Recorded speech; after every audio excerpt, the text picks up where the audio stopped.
Hey, remember the 90s? The era of grunge and Beanie Babies was also when Wendy's was experimenting with multiple French-style sandwiches, its own version of nachos, and so much more. Hey, Dad, where are you? In the kitchen, on a cutting edge. Dave wasn't too far off recreating an actual chicken Cordon Bleu. Obviously, you can't take a traditional chicken Cordon Bleu and turn it into a sandwich, but he did get the ham and Swiss on there, along with the Grey Poupon. But of course.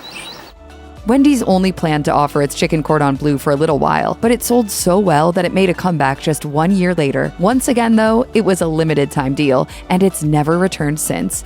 If new fast food items aren't popular right off the bat, they tend to disappear pretty quickly. But then there's Wendy's Monterey Ranch Chicken Sandwich. Back in the 90s, when any kind of chicken sandwich was still something of a novelty in the burger-centric fast food world, Wendy's experimented often with poultry on a bun. Now see, this is a good piece of chicken.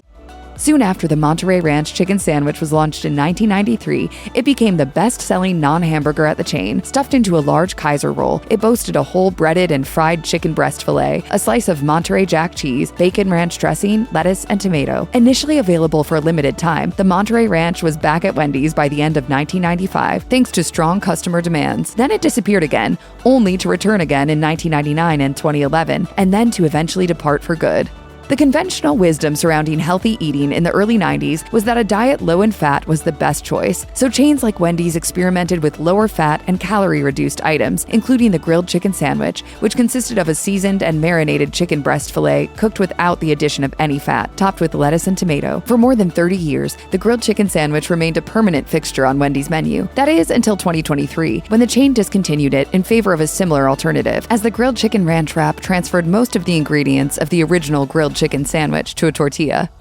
Catering to the idea that more Americans were looking for healthier options while dining out, Wendy's created a line of fresh stuffed pitas in 1997. Each offering was a loosely constructed sandwich that consisted of a single piece of flatbread topped with lots of lettuce, cheese, and maybe a protein, and then folded over. In other words, a pita. There was one that was basically what a real pita is, but the rest was just Americanized with the same stuff you can find in a Wendy's salad. The fresh stuffed pitas hung around most Wendy's restaurants until 2000, at which point they were abruptly and quietly removed and never served chain-wide again. Beautiful day for a pita.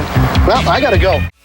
Wendy's baked potatoes are actually baked in an oven, a convection oven specifically. That unique to fast food line helped set the chain apart from its competition as a place where lower fat items could be found. Basic hot potatoes proved so popular after their 1983 introduction that in 1990, Wendy's expanded the offerings with hot stuffed potatoes in Italian and Mexican varieties. The chain had ushered in the golden age of fast food buffets in the 1980s with its Super Bar, so it already had standard Italian and Mexican ingredients on hand for pasta and burrito assembly stations. The Italian hot variety was piled high with spiced sausage, meaty marinara sauce, and shredded mozzarella cheese. The Mexican version included taco meat, picante sauce, sour cream, and a cheese sauce. While Wendy's has continued to offer baked potatoes, the Italian and Mexican preparations were ultimately limited time only offerings that didn't make it to 1991. Most Wendy's locations used to have a salad bar as a matter of course, as well as a more substantial entree-based buffet called the Super Bar. Both fixtures peaked in the 80s and were in the process of being phased out in the 90s, as Wendy's decided to concentrate on what was emerging as its core business, drive-through and takeout options. That, along with the rise of Americans considering healthier food choices, led to the introduction of fresh salads to go in 1992.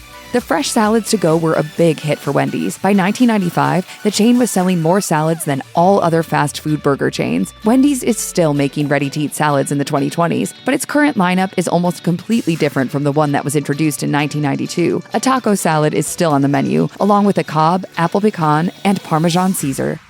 Biggie is a marketing term long associated with Wendy's. In the 2020s, it still sells budget-priced meals under the name Biggie Bag, a modern outgrowth of a menu expansion introduced decades earlier. Around 1995, Wendy's debuted Biggie Fries and Drinks, claiming that the new size was so bountiful that it put competitors' value options to shame. It was all part of a marketing campaign pitching better food, better value. But then in 2004, major fast food chains faced a public reckoning in the wake of Morgan Spurlock's documentary Super Size Me, in which Spurlock ate only food from McDonald's for 30 days. By 2006, McDonald's had started to get rid of its supersized sugary beverages and calorie-laden fries, and it was joined by Wendy's, who announced an end to the Biggie program. But Wendy's didn't get rid of large portions completely. Drinks were still available in a massive cup, though the chain started calling it large rather than Great Biggie, and medium rather than Biggie.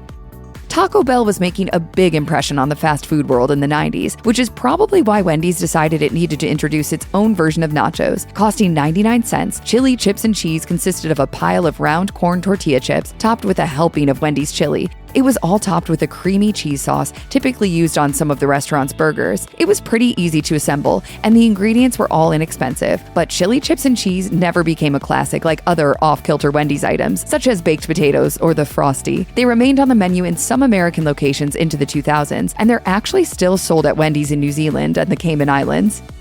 The barbecue of the Carolinas is deliciously unique, and in 1995, Wendy's tried to bring some of those quintessential flavors to its mass-produced hamburgers. On top of a quarter-pound beef patty, the chain stacked slaw, onions, a generous slathering of mustard, and a spoonful of its familiar chili to create the Carolina Classic. Never a full-time menu item, the Carolina Classic was only available for a short period of time, but it made enough of an impression on customers and the corporate office that it eventually returned in the fall of 2019. This time, though, it was only available in North Carolina and South Carolina, and once again, for just a limited time. In the ads for the country French chicken sandwich, Wendy's leaned heavily into the Frenchness of it all. Founder Dave Thomas is depicted going through rigorous French culinary training and language lessons, only to use it all to make a sandwich that by its very nature is decidedly American. Dave, votre nouveau poulet très bon. Muchas gracias. Still, the sandwich itself, introduced in 1996, was a progressive and intriguing poultry dish. Specifically, it was a simple construction of a breaded breast fillet, a slice of Swiss cheese, green leaf lettuce, and Dijon mustard sauce placed inside a flaky French country roll that resembled a smaller, fuller baguette. There was even room for 2 tomato slices. But the country French chicken sandwich apparently did too many new things at once, as it didn't stick around forever, and it's never returned, despite an initial positive reception. In 1999, the fast food powerhouse that would one day bring the world the Baconator unveiled an early attempt at a humongous burger without any regard for keeping fat or calories to a minimum. The Cheddar Lover's Bacon Cheeseburger included 3 pieces of sliced bacon, along with sautéed onions, tomatoes, green leaf lettuce, multiple slices of thin cheddar cheese, as well as a creamy cheddar cheese sauce, all jostling for room inside a cornmeal speckled Kaiser bun with a substantial quarter-pound patty of ground beef. I like as much as they can put on it. A towering monument of fast food excess, the Cheddar Lover's Bacon Cheeseburger earned significant media attention because of its nutritional facts that were pretty sky-high, at least for the era. It contained 690 calories and 40 grams of fat, making it the unhealthiest item available at Wendy's at the time. Launched as a limited-time offering, the chain ultimately decided not to make the Cheddar Lover's Bacon Cheeseburger a permanent fixture, despite some promising early feedback. The patty melt is a staple of diners and small mid-20th century eateries, and Wendy's tried to drum up feelings of nostalgia when it came up with its own version in 1992. A commercial rife with 50s imagery and slang attempted to place the patty melt at the center of that era's pop culture, but in reality, it was just a cheeseburger variant that pretty much any fast food joint could make if they wanted. Let's call it a Wendy Melt. It's got more zip. Over the past couple of decades, Wendy's has introduced many other sandwiches called melts, but none that tried to approximate a diner patty melt so closely. Country fried steak, also known as chicken fried steak, is a staple meal in the South, particularly Texas. It's simply a tenderized and pounded slab of beef dredged in seasoned flour and then fried until golden brown and served with mashed potatoes and gravy. It's not too far from a breaded hamburger patty, and in 1990, Wendy's attempted to expand the reach of the dish by thinking inside the bun and introducing its own country fried steak sandwich. It debuted at a 99-cent price point and was supposedly inspired by the country fried steaks that Dave Thomas had when he was a kid. It stuck around the Wendy's menu through the early part of the decade, even after nutritionists called it out for being one of the most fat-laden options in all of fast food.